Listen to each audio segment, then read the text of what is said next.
Well, hello everyone, and welcome to our next session in Coffee and Careers. It's my pleasure to introduce our coach, Lynnea Courtney. Lynnea has been one of my friends, one of my customers, and my own mindset coach that I have used to kind of prepare me for this opportunity. Lynnea is, as I said, a mindset coach and kind of connected with her identity and kind of changed careers. She's worked in the livestock feed industry for 14 years. At Vita Plus is where I met her, and she's launched her own business, and she is a wife and mama to a small herd of fur babies, and running a multifaceted business. She is always busy and always have new ideas. So welcome, Lynnea. Thanks for having me. It's good to see some familiar names out there on the grid.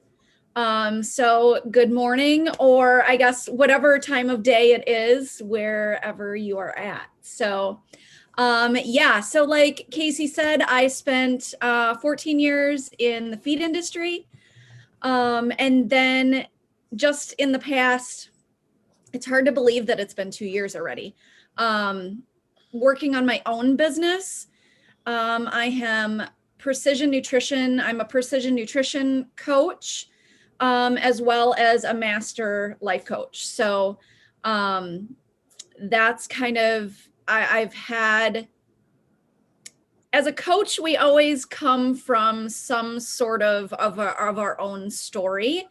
And a big part of my story and why I'm a life coach now is not only do I have, it all started with a really great focus on nutrition. I'm a CrossFitter. I have just taken like a really good interest in nutrition. And we always have those defining moments, right? Where things happen in our life and we're like, we have to change something in order to move forward. And one of those was a meeting with my doctor, and more or less he said, you need to change some things. Otherwise we're going to go down the same path that my parents were on. My mom is a borderline diabetic.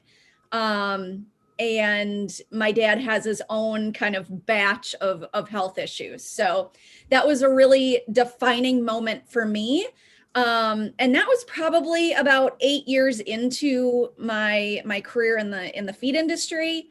So that was the defining moment where I really hopped into the nutrition and the fitness side of things. So when I decided to launch my own business, it was natural for me to go that direction.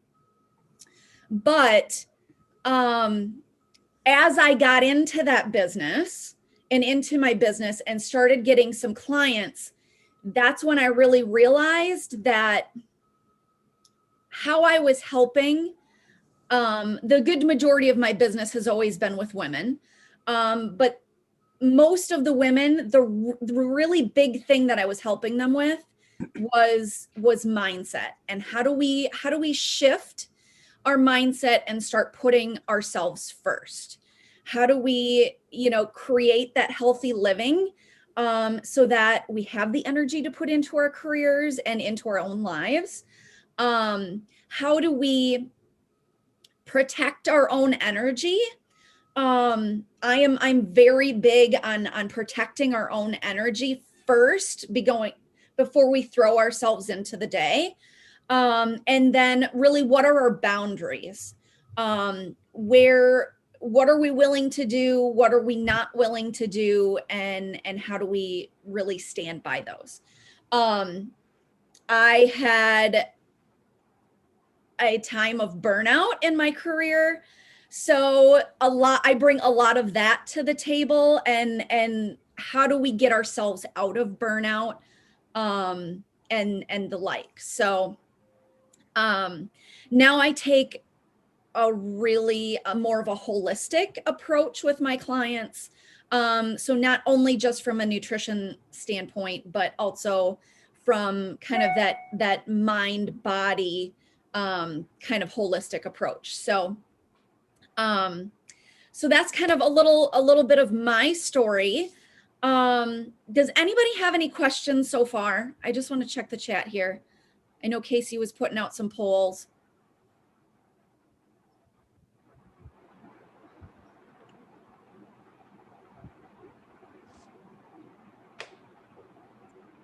Casey, I think you're muted. Thank you. Well, I was just trying to be quiet here.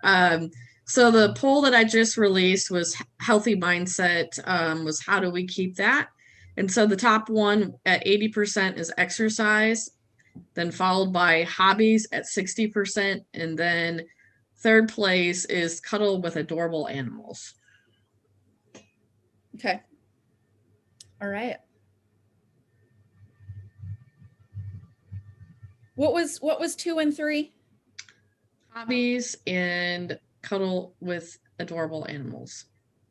And what was your main question on that? I'm sorry, I saw it, but the things that you do to keep a healthy mindset. Okay.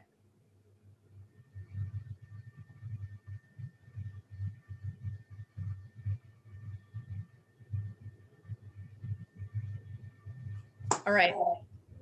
Okay. So if we don't have any questions here to start, I kind of already given you kind of my first or kind of the outline of what I wanted to share with you guys today. And my first one is really this healthy eating and movement. I always bring movement into that. We are human. We are made to move. Most of us have desk jobs, or if you're a student, you're spending a lot of time studying, doing your research, all of that really leads us to a high amount of sedentary time in a chair. So I always, since we're human and we are made to move, I always recommend people moving for 30 minutes a day. Does that need to be a workout? It absolutely doesn't. Maybe it is. It's kind of hard this time of year. I don't know. In Iowa, have, I think, like 50 some inches of snow already this year. So it's hard to get outside, but having 30 minutes of some sort of movement is always what I recommend. Just from a mindset perspective, when we move our bodies, we really start to move brain waves, all, like, we just move everything. So moving for 30 minutes is always key. It brings a new sense of energy to our day. It can bring clarity as far as clarity and focus to whatever projects you're working on. And it also just works out as you get older. We all have these little creaks and issues that arise, and moving for 30 minutes a day really gets those like at a minimum. And the other thing that I always want everyone to do is hydrate. Drink half of your body weight in ounces of water each day. It's so good for every sort of system in our body. I have a little science nerd. Feed formulation, is that a metric ton or a US short ton basis? US short ton. So it just helps every part of our system. My biggest tip for those of you that might not drink enough water is, when you do pick up a water bottle or glass or whatever you're drinking from, take 10 good long drinks before you put it down. My my days are very structured, but I'm also diving into a lot of projects in the day. And I might be over here working on my business, and then I am, off doing something else. And because I'm not sitting at a desk all the time, which I'm sure some of you may not be, you might be in barns. We tend to put down those water bottles and then we forget about them. We get busy, our brains are going, 50 miles an hour. But once you pick up that water bottle, make a good effort and really take the time to just drink some water. And then when it comes to food, we all really know what we need to eat, right? While I can go down a really big rabbit hole of diet culture, we really, in the end, we know what we need to eat. We need to eat protein. We need to eat veggies. We need to have some sort of a carb. We need to have some sort of a fat. But my number one healthy eating tip is to just eat slower. This was one of the biggest things that I struggled with myself, is growing up as a farm kid. Either I was eating doing chores, or I ran inside to eat quick so that I could get back outside to be doing something. So I led a high percentage of my childhood literally eating as fast as I could so that I could be back outside where I really, really wanted to be. I wanted to be out with the animals and doing things. So as an adult, that was a really hard habit for me to break.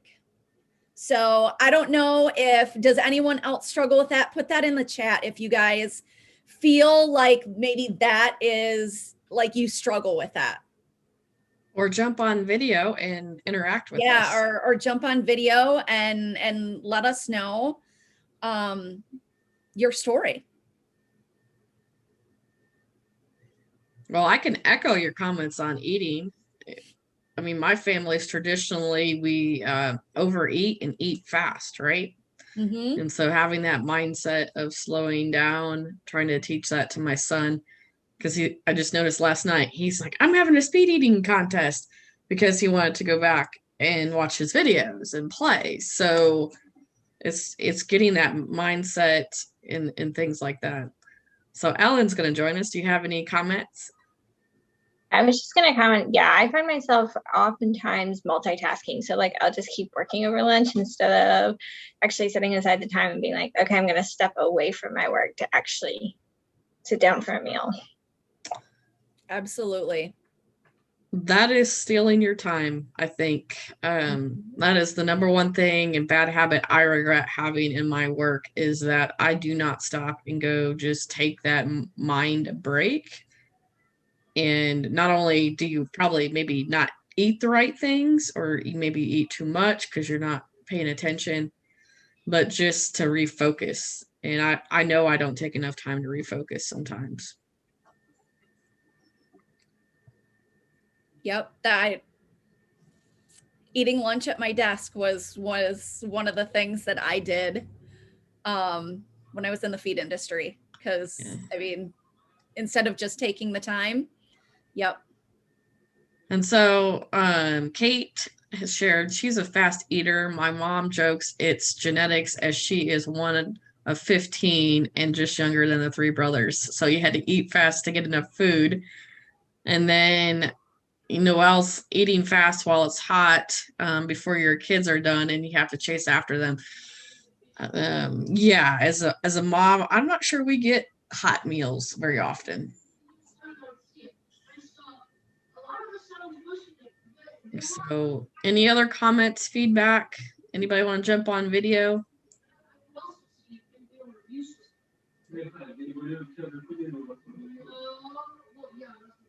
I was going to say one of the good things, Lynnea, about farm kids eating on the run is our immune system's really high. You know, we don't have to wash our hands all the time. Right? Right? Even as an adult, I am one. I've got horses, so I am one. I can be eating something with one hand and picking stalls with the other. So that's another habit I've had to try to break. But really the big thing with eating slowly is it gives our stomachs time to tell our brains that we're full. And then we have a lower chance or lower instance of overeating, which overeating is, I feel, one of the bigger or the biggest issues as far as Americans and food, really. So that gives our brains a chance to say, you know, hey, I'm full, and then we can stop before it's too late. Because when we eat too fast, then we have that lag time between really knowing when we're full, and then before it registers in our brain, we've already overate, and then we're stuffed, right? So to eat slowly, most of my clients start with taking a bite and putting the fork back down. Taking another bite, putting the fork back down. So those are my best tips as far as eating healthy and moving, and just how can we implement eating slowly, especially coming from a sector of America where we've had to eat fast in order to, you know, get animals fed, get things, and get back outside. So Melissa said her mom used to tell her siblings too to put the fork down. Yep, I love that. I love that. And I would say, even if you are still have metabolism of a 10-year-old and you don't gain any weight, sometimes eating too much or over, as we know, physiology, as a lot of us are nutritionists and stuff, there's other side effects than just weight gain. But, you know, it could be mood, it could be attention span, things like that. And then, as with my son, I'm learning more and more about not only how much he eats, but what he eats and how that's impacting his behavior. And I think it's really real. I'm doing my own little experiments on him. So Absolutely. Absolutely. And I guess most of us are women on here today. we got some guys. But also for the guys out there, I really think that fiber is one of those parts of food that is forgotten about, especially in a world of processed food and food technology and things like that. There is something to fiber in our diets from a hormone standpoint for women, and just keeping things moving, right? Anything spending too much time in our bodies probably isn't a good thing. So now that there's a little more research out there now, I personally struggle with human research coming from a animal research background. Casey, you probably, I think you struggle as much as I do. But we're seeing some things as far as fiber that we might be able to turn things around, like diabetes and some other all thanks to the pig research world. Thank you. What's that? Thanks to the pig research world, we're learning. Right. So does anybody have any other questions as far as healthy eating and movement, and as far as that goes before we move on? I think we're good. All right. Lynnea, what's talk that? about journaling, because that was a big push for you when you coached me, journaling. And we all get into writing and literature review, and I think I have this poor mindset too. I hate to sit down and journal and talk about myself. Talk Mhm. about journaling and how that helps your mindset. Yep, actually it's part of my next section. So Sorry. my next section is how do we create a morning routine? And why I'm so big on a morning routine is I used to be one, I would wake up, I would throw myself in the shower, throw myself in the car, like literally throw myself around first thing in the morning, and I would immediately hop into my to-do list. But what that does is it immediately throws us from a sleeping state into a survival mode. There's no buffer in between there. We don't have a chance to get up, get our bearings, and then tackle the world, right? So creating a morning routine it helps our minds like wrap around what we like, where do we sit for the day as far as an energetic standpoint, a mindset standpoint, whatever that is. We can get our own bearings. What are we feeling like today, right? And then once we get that, then we can go into our day. So I think there's a big misconception as far as what a morning routine can look like, but it can literally be as short as 5 minutes. My morning routine is usually around 15 minutes. I am one where I'm very practical. I want to get stuff done that I need, like that's a non-negotiable for me. But also I've got other stuff that I need to get done in my day. I don't have time to spend 45 minutes, an hour, whatever that looks like. I have friends that will meditate for 30 minutes and I'm like, that's not me. Like I need to be able to get in, I need to harness what I have for myself and then get on with my day. So morning routines can really look like anything, but it's whatever feels good for you. I am big on whatever feels good for you because what works for Sarah may not work for Haley, may not work for Shannon.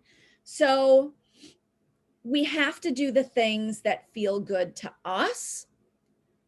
Otherwise, we don't continue to do them. So what a morning routine could look like. It started with myself. I would wake up at 4:00 in the morning. My office was about an hour and a half from where I live. So I would be up at 4 a.m. and I would give myself 5 minutes in the morning. I would sit on the edge of my tub and I would go through 3 to 5 things that I was grateful for that day. Like gratitude is huge. Positive thinking right in the beginning of your morning can shift your mindset so much. And it makes such an impact on the rest of your day. So I would go through 3 to 5 things that I was grateful for that morning. And then I would give myself the rest of that 5 minutes to just be, to just kind of check in with myself. Do I feel like I'm having a good day? Do I feel like I'm not having a good day? And that's okay too, right? So just a 5-minute check-in is really where I started. And from there, I would go out and feed my critters outside. I would throw my bags in the car. I would go to the gym, shower at the gym, and then leave for the office, all before 6:00 in the morning. So that's really how my day used to look like. And then I started to incorporate a little bit of journaling. I started working with my first mindset coach, and journaling, like I had kind of dabbled in journaling for a little while, but what I thought was journaling really wasn't. Like, there's no structure to journaling. It could look as something like a brain dump and literally just getting everything from your brain out to paper. It doesn't even need to make sense. Maybe there is a question that comes up in your brain that you really haven't been able to find the answer for. There is power to putting things from your brain out to paper. And it also gives our brains a chance to breathe. And what I mean by that is we have all of these thoughts and all of these things that we need to remember, right? But when we put them out onto paper, our brain says, okay, it's out on paper. She's got it, or he's got it. So then we can use that brain function for other things. So if you struggle with insomnia and you're up in the middle of the night, I recommend having a small piece of paper right next to your bed. Write down whatever you might be thinking about. And then your brain says, okay, she's got it, or he's got it, and I can go back to bed. So writing things down can be so powerful. And journaling really doesn't have to have a structure. Yeah, I personally like to journal at the end of the day, because if I have things that I'm working through in my mind, that's what gives me insomnia. So I write it out and then I forget it. And it's there to come back to. I love Allison on here. So she lets the dogs out. I think anybody who has a pet owner, sometimes our animals dictate what our morning looks like. Coffee, of course, wood stove, chores, but she enjoys her cup of coffee. And she could come on and talk if you like to, Allison. And then she does some yoga. So that's pretty cool. Yep, I love that. We got Shannon, the golden boy, daily devotional. And she takes her workouts to the end of the day because she sees that as decompression versus compression, I guess. Yep, I love that. I love that. I like Melissa. Melissa's kind of wired like me. Quiet time. We like to watch the YouTube videos of funny or hobbies that we have. And then she journaling in the mornings. Something instead of journaling I do is I get a lot of sticky notes. If I have things to do, I'll have sticky notes everywhere. And then that becomes overwhelming. And other things I do, my morning routine is I clean the kitchen and clean my house. Some people say I should do that at night, but that's how I prepare my day. Something logical about getting my mind prepared, of organizing, cleaning, things like that. That helps me get ready to have an organized day, I think. Yep, absolutely. Absolutely. My morning routine now that I 80% own my own schedule now is I get up in the morning. I'm a morning workout person. I like that hit of dopamine in the morning. I feel like I'm more productive in the morning if I get my workout done first. So I will go out, get my workout done. I come back home and I'm a 15-minute meditator. So I will sit down for 15 minutes and I will just be for 15 minutes. And then I get the coffee going. I sit with my coffee for a little bit. I, like Casey, I do a few things around the house. I personally don't take any clients before noon because I want to be able to work in my own business and get the things that I need to get done for my own business first before I take any clients in the afternoon. So that's more or less how most of my day goes. I think that kind of goes into mindset of even if in jobs and even graduate school to think about it. Now, I don't have a choice when I take clients. My clients live in Europe and Asia and the US. So it's whenever it works for them. But I think that's kind of important, even planning a day, maybe not even a morning routine. Are you a morning person, or are you afternoon or a night person? When do you schedule things? I think helps you be more efficient and effective in your job. You're struggling with writing. Well, are you a morning person? Then maybe in the morning you have too much energy, and maybe you need to get some of that energy out and save that for a later part of the day where your mind's calmer, or vice versa, and find the windows of times that you're effective at different tasks. And so I used to be a morning exercise person. Well, I enjoy working out in the afternoon, so it gives me energy to keep the night, doing things with my son or different things I do around at the home, or continue on projects and stuff. I like that middle afternoon type of time. So finding that time, obviously we all don't have that choice, but I think with the new world, we do have some balance of when we work.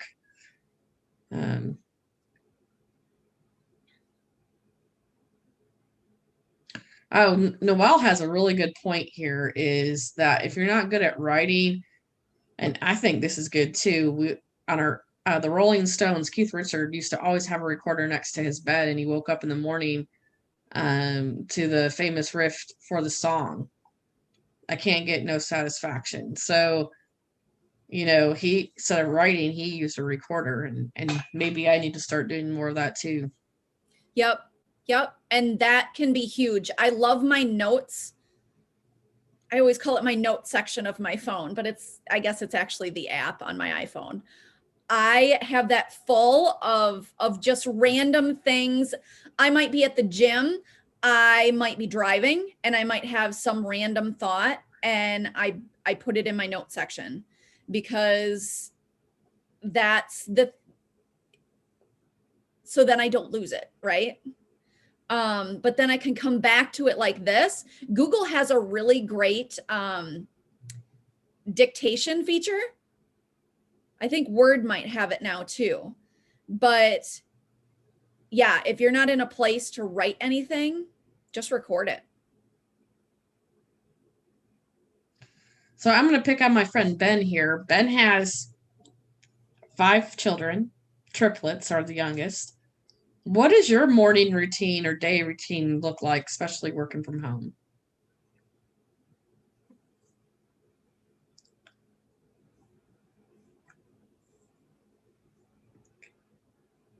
I guess he's not going to take himself off mute to answer that. So, hold on, I had to find the button. I was just going to say it's probably because he's chasing after one of the 3 youngest. No, well, that was why I was late getting on. Because we have 2 older kids that we're homeschooling, but the way Iowa's set up, you can do some of the things in the public schools. So my oldest is in band, and they had band this morning, and but we also had a homeschool online thing. So I was helping the younger of our 2 school-age children do his online homeschool activity. But yeah, the triplets they're 3, and it's like herding cats. So they're even if I wanted a routine with things being as they are working from home and all that, there is no routine. You try to set out the priorities for the day and make sure that those get done. But the way with the way that we're set up, I've had several work calls where I have a visitor, like you see on the YouTube videos. You have a small child that works its way in, and everyone's aware that things that happen in the current setting. But yeah, I said, just kind of prioritize the things that have to get done and make sure that those things happen, and the other things, if you get to them, you get to them, and if not, I don't stress too much about it, because I would be stressing all the time if that were the case. So any suggestions, Lynnea, for working parents on here, or as you think about even the students who don't have children yet and are going to become, working parents in the future? I mean, how do you balance that? Or even the fur babies, because the fur babies have been a pain in the butt with the cold weather. My cat doesn't want to go outside. He goes out for 30 seconds and then wants back in. How do you juggle that to make sure you get your mindset and it's not checking things off your list and getting things done? I want to throw out here, there are some people in the personal development space that they have this message that in order to be successful, you need to wake up at 5 a.m. You need to wake up an hour before, like you need to wake up an hour before you did when you felt like you were unsuccessful, right? And I'm a big proponent of sleep. I don't know about anybody else, but I like to sleep. And especially with the parents that are in our group today, sleep is huge. That's our only time that we actually have a chance to recover from the day before. That's the only way that our body truly gets to recover. And I will never take a whole lot of sleep away from anyone. Like, I will never tell anybody to do that. Especially an hour. An hour is huge. So that's why I say, even if you give yourself 5 minutes to just sit and grab your bearings for the day, that can make a huge shift in your productivity. Like I always say that you're the keeper of your energy. And that's one way that you can keep your own energy for the rest of the day. It can be as simple as 5 minutes to just be. Well, Arthur robbed my 5 minutes today when he woke up at 5:30. So it happens. So it does. I think sleep's kind of important, and just in general, a lot of times we'll stay up studying and we don't sleep, or we have a project and I hear these people working to 3, 4 in the morning. I've always been a person, I've known since I've been a baby that I need sleep, where I have to get 6 to 7 hours to function properly. My husband can work on 4 and function just fine. So I think everybody's different, but I think I can tell you my husband being on day shift the last few months versus night shift, he's getting better sleep, and you can see it in his personality and health and things. And I think if you're struggling, that maybe that's one of the first things you look at is sleep. Absolutely.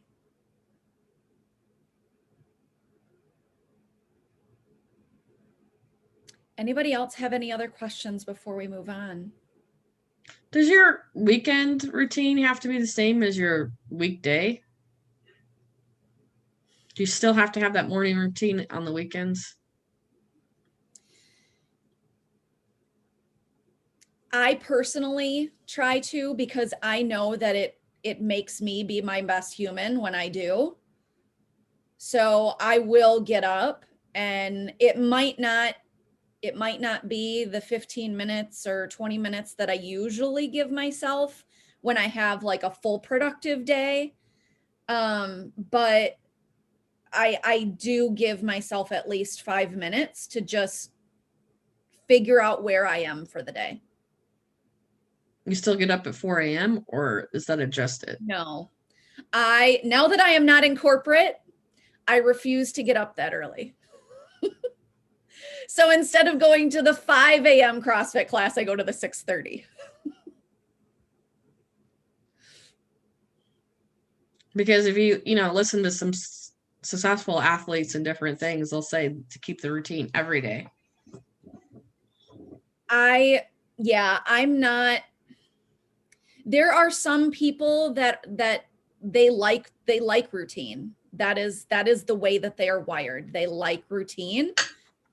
But there is also some of us, especially me, when I'm up at 5:30 to go to the gym, and it might be 10 o'clock, 11 o'clock when I go to bed. I like to use my weekends to not necessarily unstructure, but just kind of have some flow to my day. And that's really how I get back to do whatever feels good for you.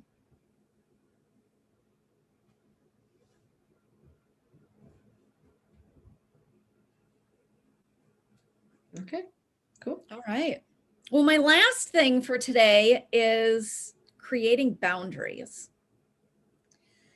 And so boundaries are really what are we willing to do? What are we not willing to do, right? It's where we end and someone else can begin, right? And boundaries change as we get older. We have our defining moments that really mold what our boundaries look like. And it's making those boundaries non-negotiable. For me, I had a misconception of being successful. I needed to continually negotiate what my boundaries were. So then before I knew it, I was 原来 burned 是 out 这样放的， and I had no boundaries. 要用另一个。 So establishing boundaries as far as what are you willing to do in your career or future career, and what are you not willing to do, give those some thoughts. And as you're searching for careers, are you willing to travel? Are you willing to relocate? Do you want to work in an office? Like, to me, those are boundaries for me. Those are boundaries and standards. What do you want to do? What do you not want to do? And sometimes it's easier to come up with what do you not want to do than what do you want to do, right? So, and it's really being true to yourself and knowing that you set these boundaries for a reason. We may not necessarily know why, right? Like maybe something, like for me, something changed. I didn't want to travel anymore. I was over it. I had traveled for almost 13 years, and I was just really over it. And so that changed for me. So then that really became something that I stood by.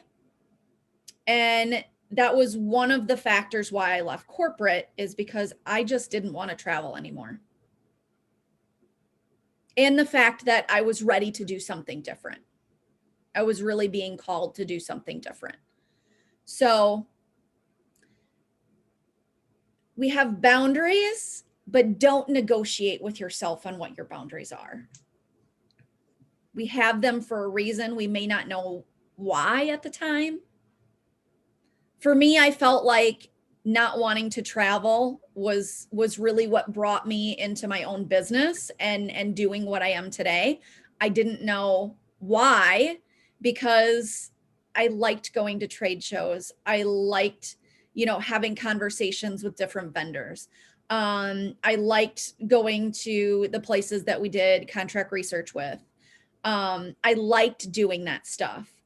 But just, I had an overall sense of, I just didn't want to travel anymore. Just the thought of traveling just didn't do it for me. And I didn't understand it at the time. But now I do. And the day that I expressed that I didn't, to my supervisor, that I didn't want to travel anymore, and knowing that might 100% change my career path, I knew I was doing it for a reason. And sometimes we think too much with our head and not so much with what our body is telling us. And that was the first time, one of my defining moments, that like our gut intuition never lies. And now I'm in a business that I love, a life that I love, and doing exactly what I'm here to do. So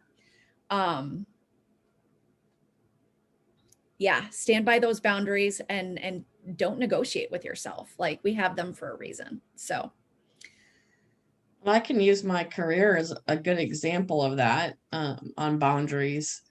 One of the compliments I had as an early nutritionist as I was trying to prove myself in my respect is that I responded quite quickly. Got the salesman, the producer, their diets as fast as I could, got things done. And it was to me to check things off the list. And that's how I went from a job that I was a research manager. Everything was very structured. We had deadlines, we had specific times, it all moved in increments, right? It was very scheduled and efficient.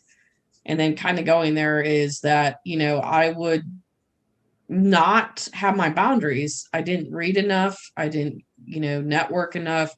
It was all about checking off those boxes. And I like Ben talking about, him, if he doesn't he has his priorities, but if he doesn't get the rest of the stuff done, he's okay with that.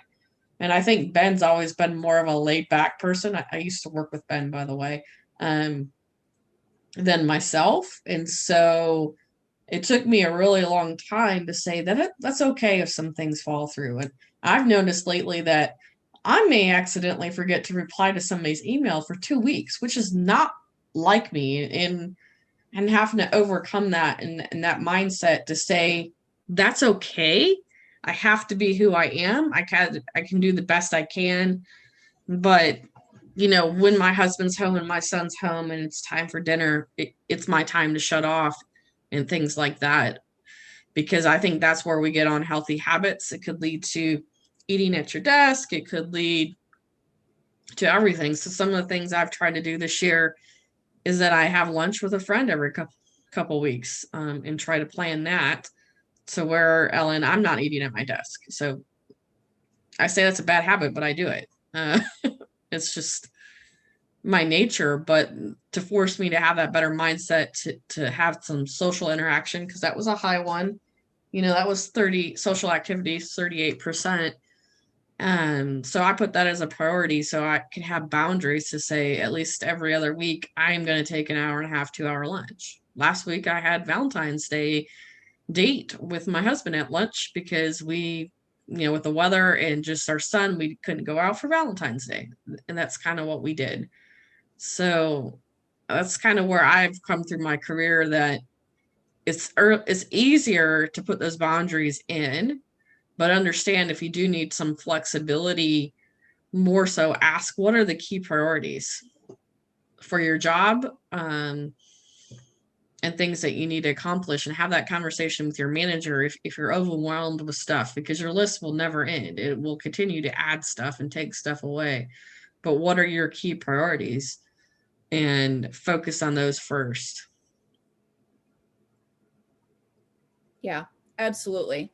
And technology is really a love-hate relationship, right? It gives us the opportunities to do what we're doing today. It gives us the opportunities to do our jobs from whatever location. But then there's also the boundaries that we need to have a work-life balance, even though there's not really ever a work-life balance, right? Like there really is, there's no balance. It's just either one way or the other kind of thing is really what it ends up looking like. But like Casey said, like when her husband is home, everything gets shut off. It's family time. So it's having that boundary between this is work, this is school, and this is life, because it's our families, it's the people that we love, it's our kids, it's our animals at home, it's our life outside of our work and our school that fuels our success inside the career. I used to think it was the other way around. Like my success within my career was going to fuel everything else, but it's actually the other way around. Life is here, like we're in this life to live. So that's how I believe that we need to do the things that feed our soul first, our families, our kids, what our hobbies, whatever that is. And then that fuels our career. That gives us the energy to put it in to our careers, into our school, whatever that looks like for you.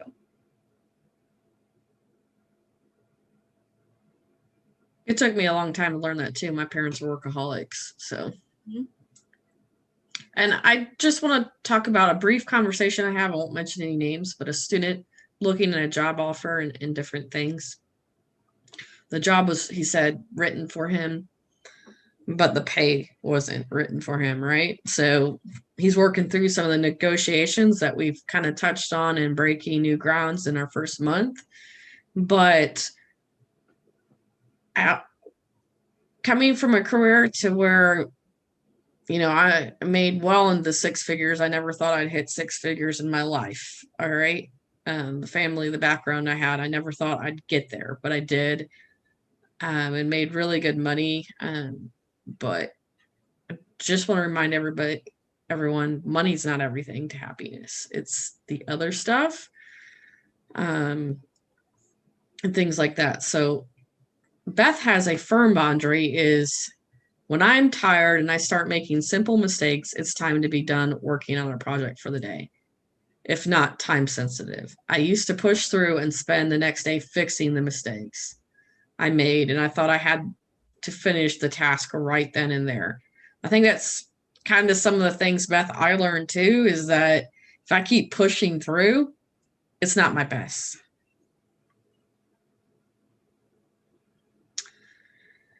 So before we go, we have a few minutes left. I have one more poll to ask you about the program, so feel free to do that. But if Lynnea is okay with, I'm going to test out the breakout rooms because I think it'll give us time to talk. So what I'd like to do the last 5 minutes is I have 2 breakout rooms based on the number of people I have. I would love for you to jump into those rooms, the 2 rooms, and say, hello, my name is blah, blah, blah, and I'm at school, blah, blah, blah. And if you want to network with me, here's my email. So I want you guys to use that as a safe zone to try networking, reconnect with that. And then based on the topics and stuff, as long as it works, that we can hopefully start using those breakout rooms and have good conversations, because it's great that we get on and talk and have Q&A. I have a few like Ellen and Beth and Shannon and all them, you know, but we want to get all the students involved. And so some of the things I've heard in some of the smaller groups is the networking with other professionals and peers. So we're trying some new things, trying to learn technology. So I'm going to open up the rooms. Let me know how it goes. Thank you for the poll. And so I think you can join whichever one you want. So it's unassigned.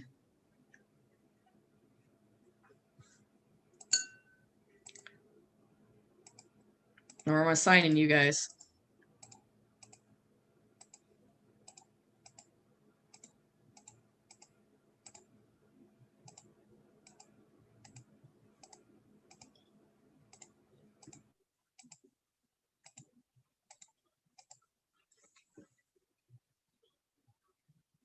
Ellen, I need to get you over there.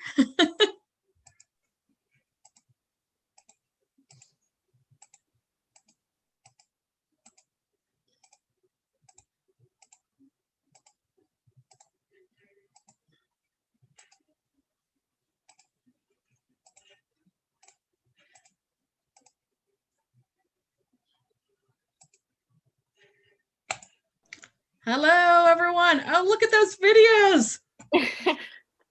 We are in the bacon wrap chicken tenders. All right. So you guys know what to do. Say your name, where you're from in the chat. Give your email if you want to reach out and network. Oh, I love the cow, Haley. I love it.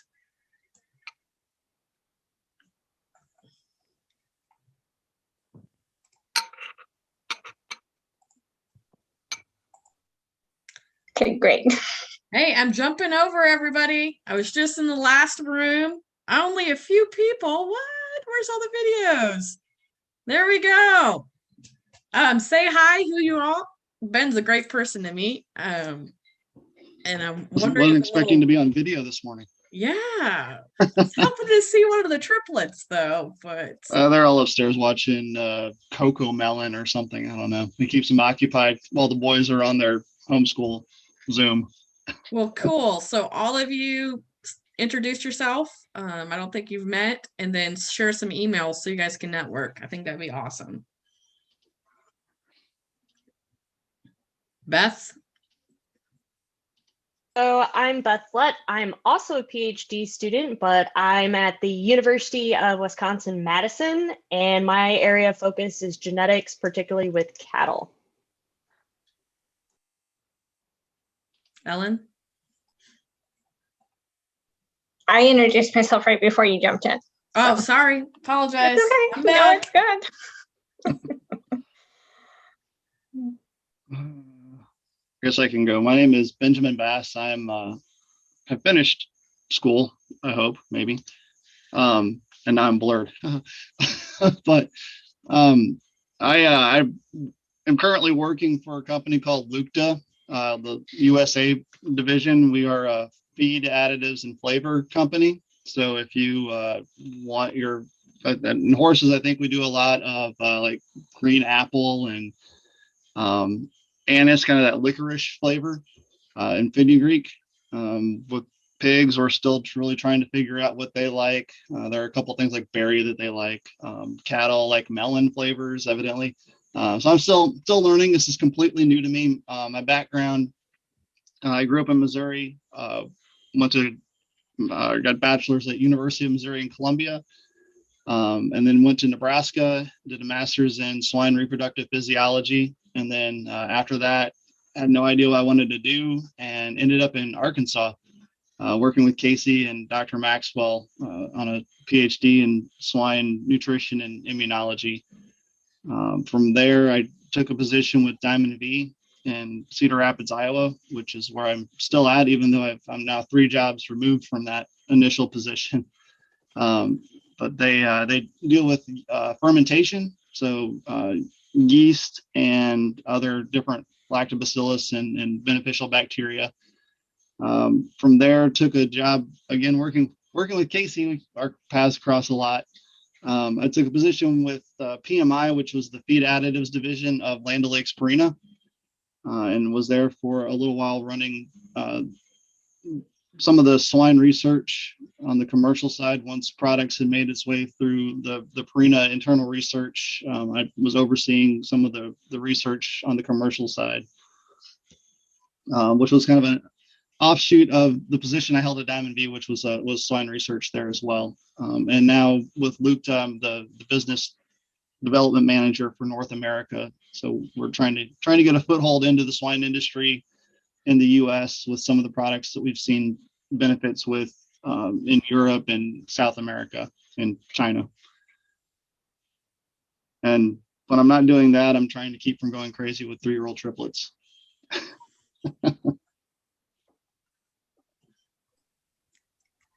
Yeah, I'll just introduce myself quickly before we run out of time. I'm a PhD student at the University of Guelph, and I'm actually looking at feeding yeast, so the same stuff that you use for making bread, to feedlot cattle to improve their feed efficiency. So I'm like in the middle of doing that. COVID's kind of made it a little more interesting than it needed to be, but that's okay. But yes, that's what I'm working on currently. Well, wonderful. And I think that is time. So I'm going to close all rooms and hopefully we all merge back.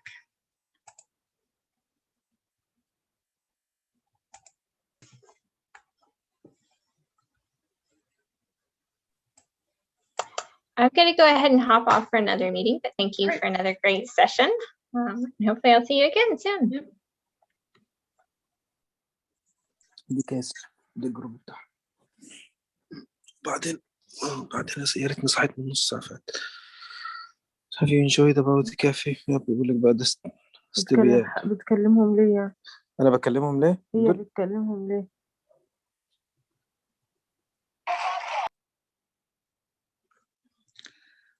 Well, I think it worked effectively. So we know we have a new tool now. It was given 58 seconds, like a full minute for people to in their rooms. So.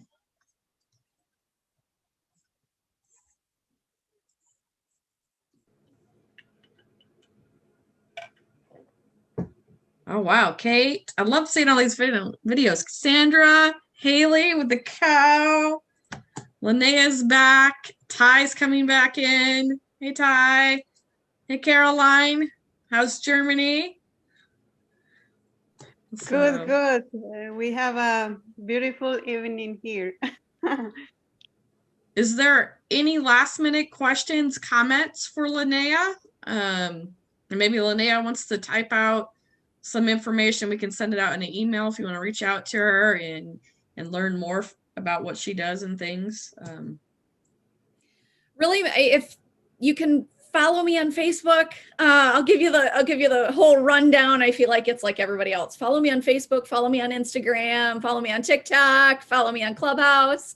I've got all the things. You can find it's Instagram is Lynnea_Courtney. Most of my socials is all that.